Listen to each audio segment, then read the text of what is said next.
So I wanted to show you here that the on-off button is not depressed. I can turn it on now. Turns on, turn it off. The kill switch is on.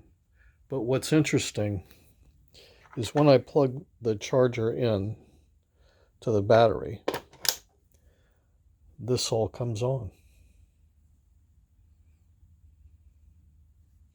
The charger is not powered, and I can go ahead and enter my PIN.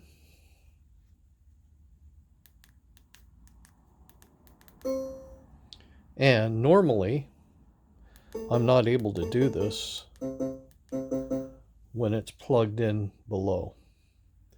So now what I'm going to do, and I want to show again that the power button is not depressed.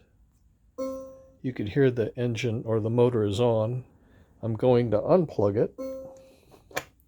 Everything goes off. Very curious. And again, the charger was not on.